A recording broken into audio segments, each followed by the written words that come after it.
So hey guys, welcome back to another video. और आज है संडे और संडे का मतलब ये रेनेगेड इमॉर्टल। और आज के इस एपिसोड के लिए मैं भी बहुत ज्यादा एक्साइटेड और मेरे साथ जितने भी नॉवल फैंस है ना वो भी जरूर होंगे, क्योंकि आज से ही इस डीमन स्पिरिट लैंड आर्क का जो सबसे मेन और जो हाईलाइटिंग पार्ट है यानी कि डीमन जनरल वाला जो कंपटीशन है जिसमें कि अपना वांगलिन ब्रेक थ्रू भी करेगा वो स्टार्ट होने वाला है। साथ ही एक्शन तो बहुत ही ज्यादा है। इवन की वांगलिन को जो एंशिएंट डीमन की इनहेरिटेंस मिलती है वो सभी कुछ इस डीमन जनरल कंपटीशन से ही स्टार्ट होता है। तो चलो फिर बिना किसी देरी के आज के इस वीडियो को शुरू करते हैं। सो होमीज, जैसा कि हमने लास्ट पार्ट में देखा था जहाँ पे अपना वांगलिन याओ ज़िगज़िऊ के जरिए से उस केव में एंटर होने के लिए पहुंच जाता है। एंड देन याओ ज़िगज़िऊ को सबक सिखाने के बाद वांगलिन उस सेलेस्टियल की केव में एंटर हो जाता है, जहाँ पे उस सेलेस्टियल लिक्विड को खाने से ही वांगलिन यहाँ पे डीप स्लीप में पहुंच जाता है। और आगे सो होमीज, हमारे इस एपिसोड के स्टार्टिंग में ही हमें 6 महीने बाद का सीन दिखाया जाता है, जहाँ पे हम देखते हैं कि जो हु पाओ है और अपना मिस्टर 13 है, ये दोनों वांगलिन के उस रूम के पास इनका जो टेंट लगा हुआ था वहाँ पे मौजूद थे। और हु पाओ देख कर ही काफी ज्यादा गुस्से में था कि जब से इनका एंसेस्टर गया है यानी कि वांगलिन, तब से लेकर बीते 6 महीने में यहाँ के लोगों की हिम्मत बहुत ज्यादा बढ़ गई है। ये लोग तो रात के वक्त इनके आसपास पेट्रोलिंग करते हैं कि जैसे ये दुश्मन हो। और हु पाओ गुस्से से कहता है कि हमें जल्द से जल्द यहाँ से निकलना ही होगा, क्योंकि जो सीमा यान के अंडर में जितने भी सोल्जर्स है ये सभी लोग दिन ब दिन हम पर और ज्यादा प्रेशर बनाते जा रहे हैं। जिसके बाद वो 13 से कहता है कि 13, मैं तुमसे आखिरी बार पूछ रहा हूँ, क्या तुम मेरे साथ चलोगे कि नहीं? जिस पे 13 कहता है कि नहीं, मैं नहीं जाऊंगा, क्योंकि एंसेस्टर हमें यहाँ पे रुकने का ऑर्डर दे के गए हैं और मैं उनके खिलाफ नहीं जा सकता। ये सुन के हु पाओ को गुस्सा आता है और कहता है कि ठीक है, फिर तुम्हें नहीं आना तो बताओ, तुम यही रहो, मैं तो जा रहा हूँ। जिसके बाद हु पाओ तेजी से यहाँ से एस्केप करने की कोशिश करता है, लेकिन सीमा यान बीच में आ जाता है और अपने स्पिरिचुअल स्नेक से इसे जकड़ लेता है, जो देखकर सभी लोगों का ध्यान अब सीमा यान की तरफ जाता है। यहाँ पे सीमा यान कहता है कि तुम्हें तो बड़े मिलिट्री लॉस का पता है ना, तो क्या तुम आर्टिकल 1 भूल गए कि अगर बिना परमिशन के तुम यहाँ इस जगह को छोड़ के जाओगे तो तुम्हें इसकी सजा मिलेगी। अब हु पाओ कहता है कि मैं अपने ट्राइब वापस जा रहा हूँ, इसका तुम्हारे रूल से क्या लेना देना, और तो और मैं तो तुम्हारा कोई सोल्जर्स भी नहीं हूँ, ना तुम मेरे कमांडर हो। लेकिन यहाँ पे तो सीमा यान आया ही था इन सभी को सबक सिखाने के लिए, पर तभी पीछे से 13 कहता है कि उसे जाने दो, और फिर वो सीमा यान पे अटैक करता है। लेकिन सीमा यान अपने स्पिरिचुअल हैंड से उसे ट्रैप कर लेता है और कहता है कि मिलिट्री लॉ का आर्टिकल नंबर 8 ये कहता है कि जब तुम अपने किसी सुपीरियर पे हमला करोगे तो तुम्हें मौत की सजा दी जाएगी। और ये सारे फालतू के एक्सक्यूज देकर वो बेसिकली 13 और हु पाओ को सबक सिखाना चाहता था, पर 13 कहता है कि एक बार हमारा एंसेस्टर यहाँ आ जाए जो कि इस कैंप के असली कमांडर है, वो तुम्हें सबक जरूर सिखाएंगे। जिस पर सीमा यान कहता है कि तुम्हारे जैसा वफादार कुत्ता तो ढूंढने से भी ना मिले, पर चिंता मत करो, तुम्हारा वो जो स्टूपिड मास्टर है ना वो कब का यहाँ से जा चुका है और कोई भी यहाँ तुम दोनों को बचाने नहीं आएगा। ये कहते साथ ही सीमा यान यहाँ पे वांगलिन का जो कैंप था उसमें आग लगा देता है, जो देखकर 13 को बहुत गुस्सा आता है और उससे कहता है कि कमीने, तुम जैसे कीड़े की हिम्मत कैसे हुई हमारे एंसेस्टर को डिसरिस्पेक्ट करने की? आज मैं अगर यहाँ पे मारा भी जाऊँ ना तो भी मैं तुझसे बदला लेके रहूंगा। ये कहते साथ ही वो अपना जाइंट फिस्ट अटैक सीधा सीमा यान पे करता है, लेकिन यहाँ पे सीमा यान उसे ही उसकी गर्दन से पकड़ लेता है और कहता है कि बहुत उछल रहे हो ना, तुम्हें मरने की बहुत जल्दी है, चिंता मत करो, तुम्हें ही सबसे पहले मारूंगा। पर तभी जैसे ही वो उसे मारने वाला था यहाँ पर एक और डीमन कमांडर आ जाता है जिसका नाम है ही कुन, और वो आकर सीमा यान को रोक देता है। इसी के साथ हम वांगलिन को देखते हैं जहाँ पर अब इसकी आंखें खुलती है और वो कहता है कि आखिर मैं इतना ज्यादा कैसे सो सकता हूँ, मुझे तो ये भी नहीं पता कि टाइम कितना बीता है। वांगलिन जैसे ही अपना हाथ जमीन पे रखता है और उठने की कोशिश करता है तो वो देखता है कि उसकी बॉडी से बहुत ही टेरिफाइंग सेलेस्टियल स्पिरिचुअल एनर्जी बाहर निकल रही है। और यहाँ पे वांगलिन फील कर पा रहा था कि इसके अंदर सेलेस्टियल स्पिरिचुअल एनर्जी काफी ज्यादा बढ़ चुकी है। और हम देखते हैं कि वांगलिन इस वक्त सोल ट्रांसफॉर्मेशन के लेट स्टेज के पीक पे पहुंच चुका है। वांगलिन यहाँ पे खुद हैरान था और वो इमीडिएटली उस जग को उठाता है और समझ जाता है कि इसके अंदर सेलेस्टियल वाइन थी। और वांगलिन समझ जाता है कि अगर इसकी एक बूंद मेरी कल्टीवेशन लेवल को इतना बढ़ा सकती है तो बाकी के जो 9 बूंद है वो कितनी ज्यादा रेयर है। इसी के साथ वांगलिन इसे रख लेता है और बाहर निकलता है, और आते साथ ही जो याओ ज़िगज़िऊ से उसे बैग्स मिले थे यानी कि बैग ऑफ होल्डिंग्स, वो इन सभी को बाहर निकालता है। और वांगलिन कहता है कि मैं अपनी करंट कल्टीवेशन लेवल से बहुत इजीली इस पर जो याओ ज़िगज़िऊ का इम्प्रिंट लगा है इन्हें हटा सकता हूँ। अब वांगलिन पहले बैग को ओपन करता है जिसके अंदर बहुत से अमाउंट में सेलेस्टियल जेड्स मौजूद थे। और वांगलिन भी हैरान था क्योंकि इनके जरिए से फ्यूचर में वो अपनी कल्टीवेशन लेवल को बूस्ट कर सकता है। अब ऐसे ही हमें आधे घंटे बाद का सीन दिखाया जाता है जहाँ पर वांगलिन एक एक करके ऑलमोस्ट सभी से उस इम्प्रिंट को हटा चुका था, लेकिन तभी वांगलिन यहाँ पे नोटिस करता है कि सबसे ज्यादा काम की चीज तो इस लास्ट वाले बैग में थी, जिसमें कि बहुत से ब्लड इम्प्रिंट वाले जो सील्स होते हैं यानी कि वो रेड जेड, साथ ही वो ब्लड सोल और उसके अंदर एक स्टार कंपास भी था जिसके जरिए से यहाँ से आया जाया जा सकता था। इसी के साथ वांग लिन एक और बैग को चेक करता है जिसके अंदर से बहुत ही टेरिफाइंग किलिंग इंटेंट उसे फील हो रहा था और वांग लिन समझ जाता है कि असल में ये याओ जिक्स्यू का फादर यानी कि ब्लड एंसेस्टर का जो डिवाइन कॉन्शियसनेस वाला इम्प्रिंट है वो है। अगर वांग लिन ने इसे हटाया तो सबसे पहले उसे पता चल जाएगा कि उसकी बेटी रिस्क में है। दूसरी बात ये कि ये एक ऐसा टाइप का इम्प्रिंट है जिसे कि अगर कोई आउटसाइडर ओपन करने की कोशिश करे तो सेकंड्स में उसकी मौत भी हो सकती है। वांग लिन रिस्क नहीं लेना चाहता, इसी वजह से वो इसे छेड़ता नहीं, उसे अपने पास रखता है और वांग लिन समझ जाता है कि यहाँ पे कोई बहुत बड़ी खिचड़ी ही पक रही है। अब यहाँ पे वांग लिन जैसे इस टेलीपोर्टेशन अरे को देखता है तो वो समझ जाता है याओ जिक्स्यू का यहाँ पे आना, उसके पास ब्लड सोल पिल्स का होना, साथ ही अपने फादर का जो मोस्टली पावरफुल ट्रेजर्स होते हैं, फिर चाहे वो रेड जेड्स हो, ब्लड सोल पिल्स हो, सभी को अपने साथ लेके आना। यानी कि जो ब्लड एंसेस्टर की बेटी है याओ जिक्स्यू वो यहाँ पे एक मिशन को कैरी कर रही है और ये टेलीपोर्टेशन इस बात का प्रूफ है कि फ्यूचर में यहाँ पे ब्लड एंसेस्टर भी आ सकता है। तो वांग लिन इसे पूरी तरीके से डिस्ट्रॉय तो नहीं कर सकता था क्योंकि अगर वो ऐसा करेगा तब भी ब्लड एंसेस्टर को पता चल जाएगा। इसी वजह से वो इस टेलीपोर्टेशन एरे में रिस्ट्रिक्शंस लगा देता है और कहता है कि अगर बाई चांस अगर ब्लड प्लेनेट से कोई यहाँ पे डायरेक्टली आने की कोशिश भी करेगा तो भी इन रिस्ट्रिक्शंस के जरिए से वो यहाँ पे आ नहीं पाएगा। अब वांग लिन यहाँ से निकल जाता है और अपीयर होता है बिल्कुल अपने कैंप के सामने, जहाँ पे हम देखते हैं कि जो सीमा यान है वो हेक उनके साथ यहाँ पे जायजा ले रहा था। पर तभी वांग लिन आते साथ ही अपनी ऑरा को रिलीज करता है और कहता है कि लगता है कि मेरी गैर मौजूदगी में यहाँ पर मेरे कैंप के साथ किसी ने छेड़छाड़ किया है। यहाँ पे हेक उन कहने लगता है कि आखिर तुम कौन हो, हमारे सामने आओ। कि तभी वांग लिन यहाँ पे सामने आता है और उसे देखते साथ ही सीमा यान डर के मारे कांपता है और कहता है कि वांग लिन आखिर ये वापस कैसे आ सकता है। अब हेक उन जैसे कि वांग लिन के बारे में कोई आइडिया भी नहीं था, वो यहाँ पर अपने सारे सिपाहियों को कहता है कि जल्द से जल्द जो फॉर्मेशन है उसे एक्टिवेट करो और डिफेंसिव शील्ड को भी। ये सुनकर सभी लोग बिगुल बजाते हैं और यहाँ पर वो 5 बड़ी से बड़ी शील्ड जो है वो अपीयर हो जाती है। साथ ही यहाँ पे सीमा यान भी अपने उसी टाइगर बीस्ट को वांग लिन की तरफ थ्रो करता है, लेकिन वांग लिन यहाँ पे बस उसे देखता है और अपनी पावर को रिलीज करता है और कहता है रिट्रीट, जिससे उसका वो जो बीस्ट है वो सेकंड्स में वहाँ पे मारा जाता है। जितने शील्ड थे वो सभी वहाँ पे डिस्ट्रॉय हो जाते हैं और यहाँ पे हेक उन समेत सभी लोग पीछे खिसक जाते हैं और सीमा यान वो तो जमीन पे जा गिरता है। और यहाँ वांग लिन की पावर को देख कर ही हेक उन कहता है कि नहीं, ये ऑर्डिनरी पर्सन नहीं है, सिर्फ डीमन जनरल के पास से ही ऐसी वाइब ऐसी ऑरा फील हो सकती है। और मैं समझ गया कि आखिर लोग क्यों इस जगह पे आने से इतना ज्यादा कतराते हैं। अब वो वांग लिन से पूछता है कि बताओ आखिर यहाँ पर आने का तुम्हारा मकसद क्या है। अब यहाँ पे वांग लिन हेक उन से कहता है कि ये मेरा कैंप है, तुम्हें क्या लगता है कि यहाँ पर मैं क्या करने आया हूँ। उस पे हेक उन कहता है कि तुम यहाँ पिछले 1 साल से गायब थे और अब तुम्हें अपनी पोजीशन का याद आया। हाँ, अब वांग लिन समझ जाता है कि उसे यहाँ से गए हुए 1 साल बीत चुके हैं, यानी कि उस सेलेस्टियल वाइन का असर इतना ज्यादा था कि वांग लिन 1 साल से डीप स्लीप में चला गया था। जिसके बाद वांग लिन यहाँ पर हु पावर 13 के बारे में पूछता है और कहता है कि आखिर वो दोनों कहाँ पे है। ये कहते साथ ही वांग लिन अपनी ऑरा को रिलीज करता है। वहीं दूसरी तरफ हेक उन कहने लगता है कि अगर मैं अभी पीछे हट गया तो मैं अपनी कमांडर की पोजीशन को संभाल नहीं पाऊंगा, मुझे कुछ ना कुछ करना ही होगा। और तभी वो यहाँ पर अपने टर्टल शेल को बुला लेता है, यानी कि अपने बीस्ट को, जिसे देखते साथ ही वांग लिन अपने पैर को आगे बढ़ाता है और इतनी टेरिफाइंग एनर्जी को रिलीज करता है कि उसका ये जो टर्टल शेल है वो यहाँ पे 2 सेकंड तक टिक नहीं पाता और अगले ही पल वो भी यहाँ से भाग जाता है। साथ ही यहाँ जो हेक उन है वो भी अपने घुटनों के बल आ जाता है और वांग लिन से कहता है कि प्लीज मुझे माफ कर दो, मैंने तुम्हारे साथ कुछ भी गलत नहीं किया। कि तभी वांग लिन यहाँ पे सीमा यान को उसकी गर्दन से पकड़ते हुए कहता है कि अब तुम बताओगे कि आखिर मेरे फॉलोअर्स कहाँ पे है। जिस पे सीमा यान झूठ बोलता है और कहता है कि तुम्हारे जाने के 6 महीने बाद वो लोग भी यहाँ से अचानक से डिसअपीयर हो गए। लेकिन वांग लिन सोल सर्चिंग टेक्निक का यूज करते हुए पता लगा लेता है कि इसने इन दोनों के साथ क्या किया। साथ ही में वो सीन में दिखाया जाता है कि हेक उन ने आकर सीमा यान को 13 को मारने से रोक दिया था और कहा था कि इसकी जो बॉडी है ये बहुत ही ज्यादा डिफरेंट है और शायद डीमन जनरल के ये काम आए। और हु पाव को इसने ब्लैक प्रिजन के अंदर डाल दिया था, लेकिन वो वहाँ से गायब हो चुका है। अब यहाँ पे वांग लिन को बहुत गुस्सा आता है। वो कहता है कि अच्छा, मेरी गैर मौजूदगी में तुम्हारी इतनी हिम्मत कि तुम मेरे फॉलोअर्स को हर्ट करो। हाँ, यहाँ पे वांग लिन सेकंड्स में इसकी बॉडी को डिस्ट्रॉय करके इसे अपने बैग ऑफ होल्डिंग में रख लेता है और फिर हेक उनसे कहता है कि आखिर 13 कहाँ पे है। जिस पर वो कहने लगता है कि उसकी बॉडी काफी ज्यादा डैमेज हो चुकी थी, लेकिन मैंने उसकी बॉडी को रिपेयर किया और फिर उसे डीमन जनरल के हवाले सौंप दिया, क्योंकि डीमन जनरल ने मुझे कहा था कि उन्हें ऐसे लोगों की बॉडी चाहिए जो कि ऑर्डिनरी पर्सन से काफी ज्यादा स्ट्रॉन्ग हो, जिनकी बॉडी बिल्कुल अलग ही स्ट्रेंथ से बनी हो। और कमांडर वांग, आप मुझे जो मर्जी सजा देना चाहे वो दे सकते हैं, लेकिन अगर आप में हिम्मत है तो जाकर आप खुद डीमन जनरल मूली हाई से उसे वापस ले लीजिए। वांग लिन उससे कहता है कि तुमने 13 की जान बचाई, लेकिन तुमने उसे डीमन जनरल के पास भी भेजा, तो तुम्हारी जो एडवांटेज और जो तुम्हारी डिसएडवांटेज है ये दोनों एक दूसरे को बैलेंस कर रही है, इसीलिए मैं तुम्हें नहीं मारूंगा। वांग लिन यहाँ से चला जाता है, लेकिन हे कुन कहता है कि पर एक बात सुन लीजिए, डीमन जनरल मू लिहाई क्लोज डोर कल्टीवेशन में है और बीते 6 महीने से किसी को भी वहाँ पे जाने की इजाजत नहीं है। अगर आप फोर्सफुली जाओगे तो आप मारे जाओगे। और वांग लिन कहाँ उसकी सुनने वाला था। यहाँ पे वांग लिन डीमन जनरल मू लिहाई के मेंशन के पास पहुंच जाता है, जहाँ पे टेलीपोर्टेशन अरे को ऑफ देखकर वो समझ जाता है कि यहाँ पे वो क्लोज डोर कल्टीवेशन में है। और वांग लिन समझ जाता है कि अगर उसे 13 को बचाना है तो इन 6 दरवाजों को तोड़ते हुए अंदर जाना होगा। कि तभी यहाँ पर एक सोल्जर कहता है कि इस वक्त demon general close door cultivation में बिजी है, अगर तुम जबरदस्ती अंदर आने की कोशिश करोगे तो हम तुम्हारी जान ले लेंगे। लेकिन तभी वांग लिन कहता है कि डीमन जनरल मू लिहाई, मैं वांग लिन आपसे मिलना चाहता हूँ।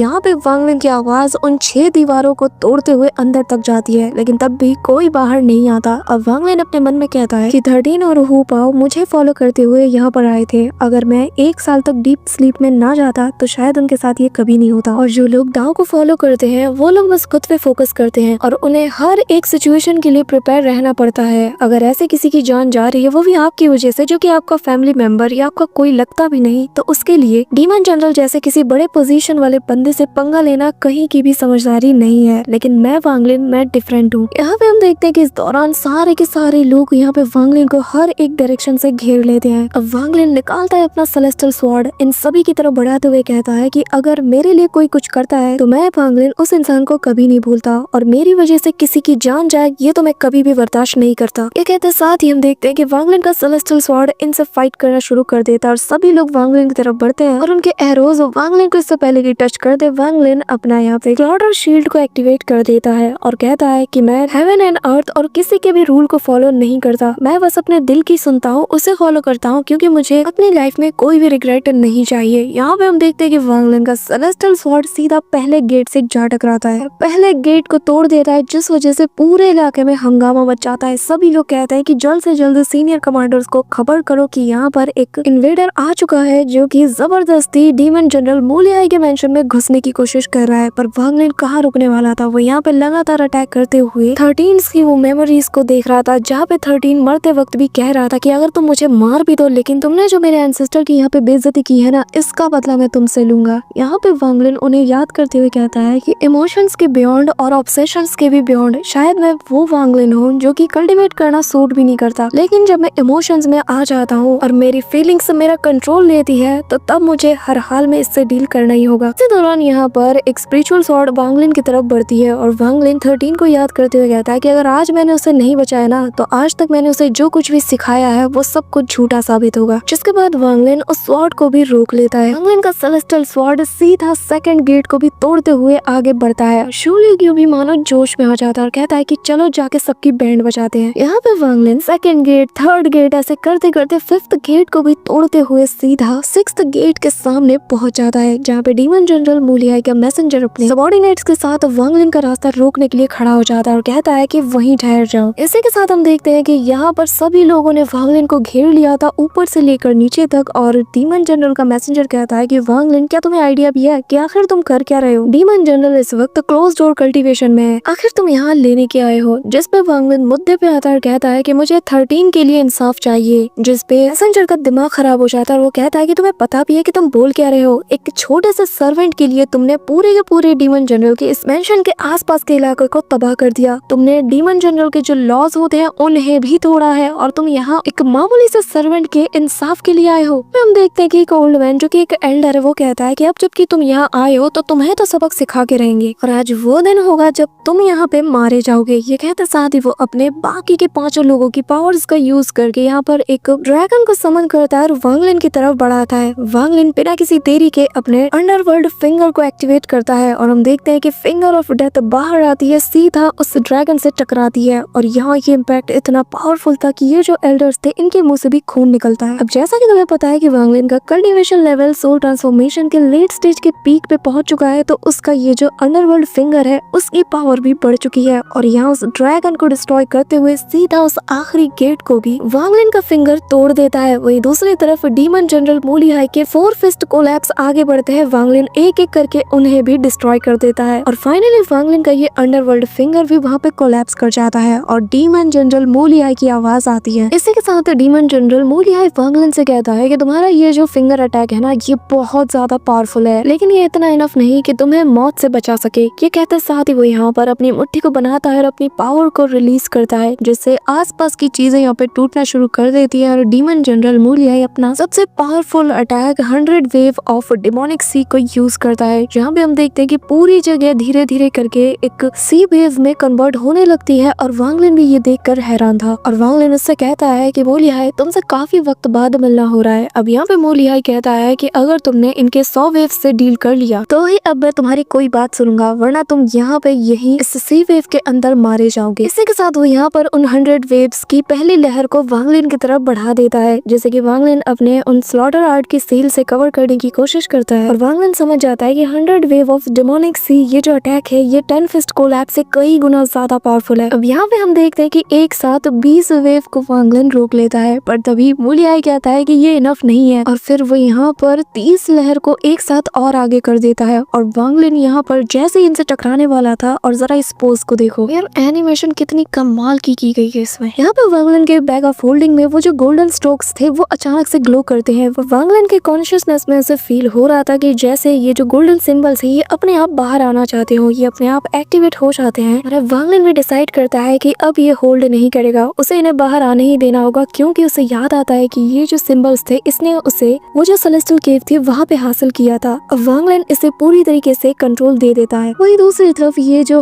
वेव्स अटैक्स थी ये पूरी तरीके से वांग लिन को कवर करने की कोशिश करती है। और यहाँ हम देखते हैं कि इतनी चमकदार एनर्जी रिलीज होती है कि अगले ही पल वांग लिन उन वेव्स के बीच में से अपने व्हाइट ड्रैगन के साथ बाहर निकलता है। साथ ही ये जो ड्रैगन है ये अपनी टेल से मूलियाई पे एक अटैक करता है, जिससे वो दूर छिटक जाता है। और वांग लिन को मन में यकीन था कि कहीं ना कहीं ये शायद 100 वेव्स का सामना कर पाए, स्पेशली अपने इस गोल्डन सिंबल वाले अटैक से। और वांग लिन ये भी फील कर पा रहा था कि इस अटैक ने इसकी बहुत सी एनर्जी को ड्रेन किया है। इसी के साथ मूलियाई कहने लगता है कि वाकई में वांग लिन मैंने तुम्हें अंडर एस्टिमेट किया, तो चलो अब एक फुल फाइट हो जाए। वांग लिन उससे कहता है कि 13 कहाँ पे है, जिसपे मूलियाई कहता है कि ये सारी बातें हम बैटल के बाद में कर लेंगे, क्योंकि अभी मुझे बैटल में मजा आ रहा है। जिसके बाद वो यहाँ पर अपने 100 वेव्स को अब वांग लिन की तरफ एक साथ बढ़ा देता है, जो देख के वांग लिन भी समझ जाता है कि मुझे हर हाल में इसे शांत कराना ही होगा, वरना ये कभी भी नहीं रुकने वाला। अब यहाँ पे वो सारी वेव्स वांग लिन की तरफ बढ़ती हैं। वांग लिन उनसे डॉज करते हुए मूलियाई के करीब जाता है और अपने मन में कहता है कि इस आदमी के पास एक से बढ़कर एक बहुत ही पावरफुल टेक्निक्स है, जिनका की फेस टू फेस सामना करना बहुत ही ज्यादा मुश्किल है, और मेरे पास कोई खास तोड़ भी नहीं सिवाय एक सिंगल अटैक के, और मेरे पास कोई ऑप्शन नहीं और सब कुछ मुझे अपने दांव पे लगाना होगा। जिसके बाद वांग लिन बहुत ही कॉन्फिडेंट के साथ कहता है कि अगर मैंने यहाँ पे अपना किलिंग मूव यूज कर दिया ना तो तुम यहाँ पे मारे जाओगे। मूलियाई कहता है कि कोई बात नहीं, अगर तुम मुझे मार सकते हो तो देखता हूँ कि कैसे मारते हो। मैसेंजर भी यहाँ पर कह रहा था कि मैंने आज तक किसी को भी डीमन जनरल मूलियाई का ये जो 100 wave of demonic sea attack है इससे किसी को भी बचते हुए नहीं देखा। वाकई में ये लड़का बहुत ही ज्यादा एक्स्ट्रा ऑर्डिनरी है। जिस पर दूसरा एल्डर कहता है कि पर क्या फायदा, इसने यहाँ पर बहुत बड़ी गलती कर दी है, इसने मूलियाई को चैलेंज किया है और अब इसका यहाँ पे मरना तय है। मूलियाई अपने 100 वेव्स को आपस में गैदर करके वॉर्टेक्स बना के वांग लिन की तरफ थ्रो करता है, और वांग लिन बहुत ही कूल वे में यहाँ पे अपने हाथ को आगे करते हुए यहाँ पे सेलेस्टियल रियलम में वो जो पाम अटैक उसने सीखा था ना, अगर तुम रेनेगेड इमोर्टल को अच्छे से फॉलो कर रहे हो तो तुम्हें याद होगा वो पाम अटैक जिससे कि पूरा का पूरा सेलेस्टियल रियलम कोलैप्स कर गया था। सेम टू सेम डिट्टो वही अटैक वांग लिन यहाँ कॉपी करता है, और आसमान से एक जायंट गोल्डन हैंड सीधा जमीन की तरफ बढ़ता है। देखकर मूलियाई भी शॉक्ड हो जाता है और वांग लिन कहता है कि ये वो पाम स्ट्राइक है जो कि मैंने सेलेस्टियल रियलम में सीखा था। वांग लिन यहाँ पे कहता है कि अगर मैंने ये तुम्हारी तरफ बढ़ा दिया तो तुम यहाँ पे मारे जाओगे, तुम्हारे साथ साथ यहाँ जितने लोग भी हैं वो भी मारे जाएंगे। यहाँ इस डिवाइन अटैक को देखकर मूलियाई का सारा जोश ठंडा पड़ जाता है, उसके हाथ ढीले पड़ जाते हैं और उसका ये जो 100 वेव्स का अटैक था ये भी पूरी तरीके से थम जाता है, जो देखकर वांग लिन भी अपने इस अटैक को सही मौके पर यहाँ से गायब कर लेता है। और ये देखते साथ ही मूलियाई कहता है कि तुम्हारा ये जो डिवाइन अटैक है इसे तुमने अभी कम्प्लीटली मास्टर नहीं किया है ना। वांग लिन कहता है कि क्यों ना मैं इसे तुम पे ट्राई करूं और तुम खुद ही जान लो, जो सुन के सभी हैरान थे। और मूलियाई अपने मन में कहता है कि नहीं, मैं इसे छेड़ नहीं सकता, 1 साल में इसकी कल्टीवेशन मेरे इक्वल आ चुकी है, और इतने खतरनाक से पाम स्ट्राइक को यूज करना एक सोल ट्रांसफॉर्मेशन के कल्टीवेटर के लिए बहुत ही ज्यादा खतरनाक है, उससे बैक स्लैश भी हिट हो सकते हैं, इसी वजह से उसने बस उसका क्लोन ही यहाँ पे यूज किया। अब यहाँ पे वांग लिन कहता है कि मूलियाई मुझे ये बताओ कि आखिर 13 कहाँ पे है,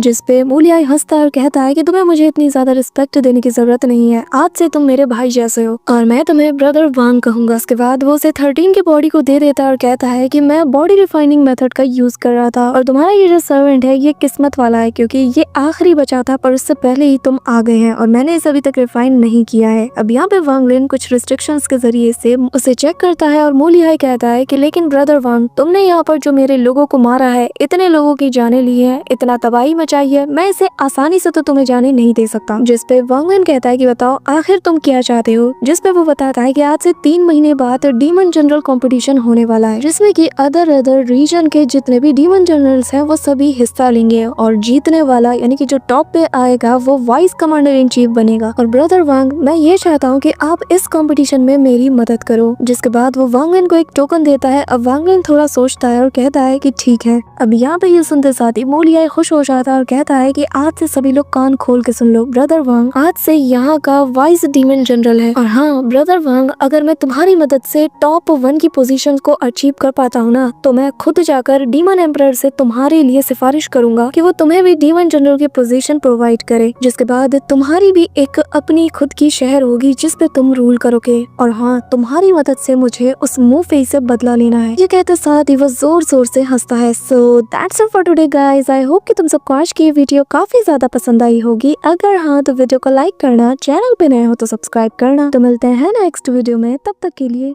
बाय।